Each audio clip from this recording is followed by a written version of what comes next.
So I cleaned out around the spark plugs. I've sprayed a little WD-40 in there to let that soak a little bit. So hopefully that will help with pulling those plugs out of there. The carburetor seems to be really frozen up. I'm not getting any movement here. So I'm going to pull the air cleaner out, soak that all down in there, see if I can break that free as well. So it's starting to get a little movement out of that carburetor. There we go. All right. That is good. I'm also noticing that the plugs, or at least this one here, is loose already. Huh.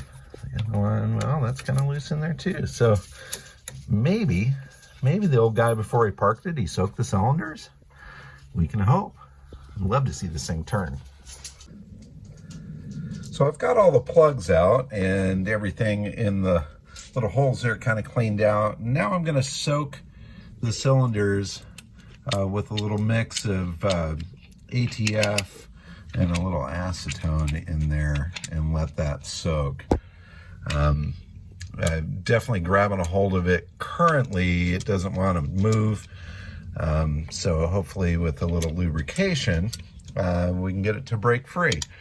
So always a challenge there. I want to make sure everything's lubricated in there before we turn it. Definitely turn it by hand first and see if we can get some movement. But as it is right now, given a good yank on that, it is not budging. But I'll make sure it's out of gear. Maybe we can jack up the rear end, put it in gear, try to get the engine to turn by cranking the rear wheels, and that gives you a little bit of leverage, and then you're not breaking anything up here as well. So with any luck, we can get it to turn. I got the carburetor working good. That's a start. So I've got the other side of the hood open. I'm doing a little inspection here. I'm seeing some stuff that seems to be legit original, perhaps. This has German writing on it. However, this Delco master cylinder here, I think, is not the original one. I'm also seeing a voltage regulator here that looks like a US thing. So it's definitely had some modifications done to it over the years just to keep it running. Obviously, finding some of these parts in the US are really tough. So Delco Moraine, I'll have to look into that, but I'm not sure if that is necessarily right. Lots of crap here that I've got to clean up, rat junk and everything. I'm going to try not to disturb most of the patina, but some of the stuff is really nasty and it's got to go. This little access door here, there's the fuse box in there, and you can see it still has some of the original paper there that identifies what fuses go to what. I'm going to carefully brush all of that off of there so that I can see what I'm dealing with. I'm seeing some deterioration of wires there that I'll have to deal with, but for the most part, it looks like it's not been chewed up too bad. So hopefully I can get some things working without having to rewire the whole thing, because that would be a big pain in the butt. Just kind of carefully brushing that junk away and being very careful not to disturb that paper. There we go. You can kind of see where some of that stuff went.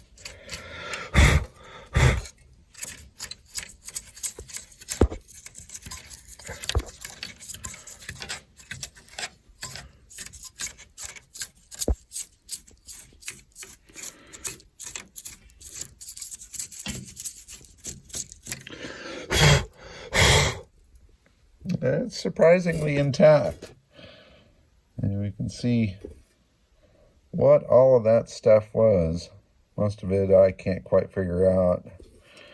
We sure that's wipers. Saw a horn there. I can figure that out.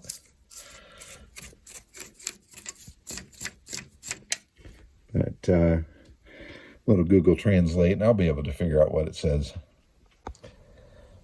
So I've got things cleaned up a little bit, but I was so focused on reading the writing, I didn't realize that the vast majority of those fuses are missing. So that might be a sign that there were some problems with the electrical system, but I'll have to carefully test that stuff and see.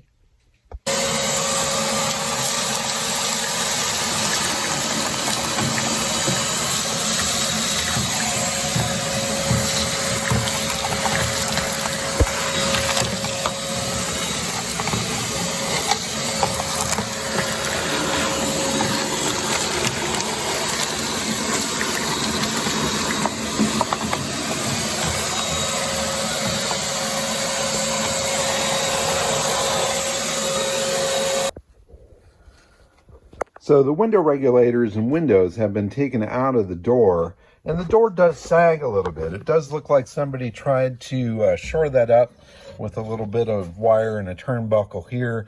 I may play around with that a little bit to see if that is going to hold enough. But this particular piece right here that goes from this piece to this was removed, and that is what holds the handles and stuff for the regulator as well as the latches. So the latches have been found, and they are on their way to me right now. They should be here Monday. And when those come back, I can reassemble the doors, try to do what I can to shore up the this side here so that it holds firm. And I'd love to get the doors to open and close and latch and that sort of thing. Here's kind of a neat little piece. I don't know what the heck that is. Almost feels like wood, a little cap or something. I know, it's all a mystery, but there's all sorts of muck down here in the doors. I'm going to carefully remove this, make sure there's no hardware or cool little scraps of history in there. But, you know, I got to get this muck out of there because there's a lot of rat junk in there, and it's just not sanitary. It also might have some problems with moisture getting in there and causing rust to happen, which fortunately doesn't seem to have been a big issue with this car. It was stored very well during its years, and I'm very lucky for that. Ooh, yes! The box full of parts that were found in the barn where the Mercedes was has arrived, and I could not be more excited because there is unobtainium here within this box. And it looks like everything is extremely well wrapped. I'm going to have fun going through this, putting a few of these pieces back on the car, and I will share the process with you. All right, that was just like Christmas. I've got everything unpacked. I've got all the wrappings jammed back in the box, and look at what Santa brought me. So probably the biggest thing I was freaking out about were the door latches and the semaphores. Now, the semaphores come in their own little metal boxes that go up there onto the side. And looking at them, they are a right and a left, and those little boxes were probably created specifically for this car because they have that curve to them. So without those, I would be stuck with a big hole in the side of the car. But the door latches are here. I see door handles. I see window cranks. I see the trim pieces for the door around the latches. There's these really cool handles. I have no idea where those go. A couple of other smaller handles here. Here's a really needed part. And unfortunately, I need 4 of them, and there's only 2. But this piece is a part of the top hardware. So if I kind of zoom up here and look, well, I can't quite zoom in there, but on the Landau bars or the top irons there, these are the bolts that hold those, or nuts that hold those things in place. So I'm going to need to manufacture this. So if anybody out there knows of anybody that could make a metal piece like that with a nut welded on the backside so I can attach those pieces, that would be fantastic. These door handles here with this little groove design, from what I'm looking at, this matches the handles that are on the trunk, and I think this might be a signature piece that was designed specifically for Roam Edge or used just on that. There is, actually, wait, look at this, Opel. So these are actually from an Opel, and they use them on the Romich cars. So I'm learning something from the parts themselves. But yeah, that would be a tough thing to find if you needed to. Same thing with these fender lights. Those are fantastic little turn signal fender lights that go right up on those big all swoopy front fenders. It looks like I've got a 3-pointed star here, but not the base that it goes on. And I'm not 100% certain this is the correct one or not. It looks like it might be a little bit new, but it is what it is, and I'm thankful to have it. Here's a couple of bumper guards right here, over there. That's an oval center fog light that goes in front of the grille. Now, I've obviously got the glass and the reflector there, but not the bucket itself. That's going to be a fairly difficult thing to find. Looks like this is a reflector for a smaller fog light, and I did find a couple of pieces that were sort of similar in the trunk. I don't know what that is there. It looks like some sort of homemade tool for something. But I'm definitely going to hold on to it and see. And then this cool little assortment of hardware, nuts and bolts and things like that, that I'm really thrilled to have the original stuff, because I think that that's the best. And then this very curious business card here, Tommy's Service Auto Glass from Juarez, Chihuahua, Mexico. I have no idea how this got in the car or along with the parts, although the car originally came from New Mexico, so at least it's a little closer than up in Michigan where the car was found. In any case, totally thrilled to have these parts. This stuff is pure unobtainium and are going to be very, very important in getting this car together. Now, I'm still missing the front bumper brackets and bumper, and we're searching for those, or my contact is searching for those there in the barn, and I'm hopeful that we can find something there in regards to that, and if I do, I will definitely update you. So anyway, new toys, new parts, time to put some of this stuff on there and make that lovely lady complete. Okay, so I've stuck a couple of the parts on here just for fun. I just sort of stuck the star down in there. Obviously, I don't have the base, but, you know, I think it kind of helps. I put the fender lights on.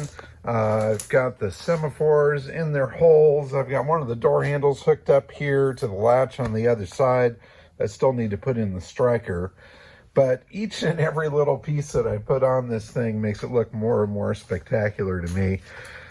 The hard part is, well, now I've got a shiny part on it. So I'm so tempted to clean the rest of it. It's like an internal battle with myself here to clean this car up, make it look the best that I can. Obviously not restoring, but just preserving what's here. It's always been my kind of thing, but I don't know. It's just so beautiful, dusty. So let me know what you think. Should I wash it? Should I clean it? Or should I leave it a crusty gem just as it is? In any case, thanks so much for watching, everybody. I will give you more updates on the Mercedes as more updates are here to give. Thanks for watching. Bye-bye.